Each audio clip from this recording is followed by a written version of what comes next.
지난해 정부에서 발표한 고강도의 9.13 부동산 대책, 요점은 크게 두 가지입니다. 다주택자와 고가주택 보유자에 대한 세금 강화와 실수요자 위주의 주택시장 재편입니다.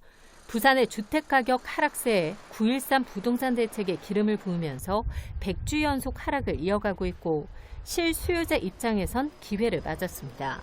주택가격이 예년에 각 정권별 부동산 가격 상승기 시기와 비교해서 비교적 안정세를 이루었다라는 그런 평가를 받을 수 있을 거로 판단이 들고 있고, 시장에서 투기적인 부동산 패턴보다는 실수요자 위주의 시장이 형성됐다라는 장점이 있을 수 있습니다.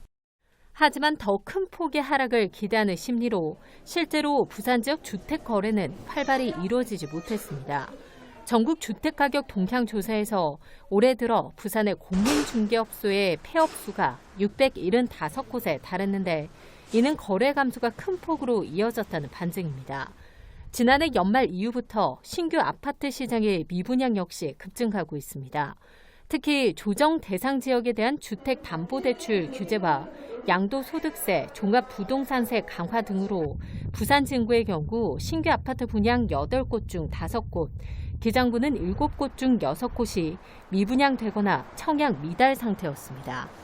이후 부산 진구와 기장구는 조정 대상 지역에서 해제됐지만 그 여파로 지난 7월 기준으로 부산 지역 미분양 아파트는 총 4,855세대에 달합니다.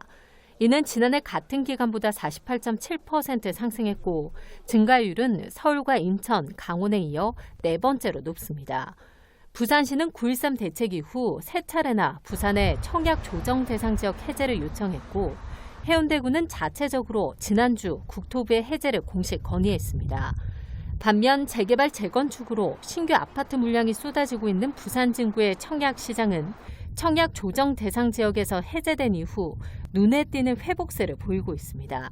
지역 자체로서는 냉탕과 온탕이 좀 상존하는 그런 양극화된 시장이 좀 지속될 것 같습니다. 일단 청약 시장 자체로는 분양권 전매를 통한 어떤 좀 활성화 측면이 있는 반면에 또 여전히 다른 지역 같은 경우에는 또 상대적으로 가격이 좀 하락하고 있는 부분도 보여서 전문가들은 부산 부동산 시장 회복의 열쇠로 청약 조정 대상 지역으로 지정되어 있는 3개 구에 대한 해제 여부에 주목하고 있습니다.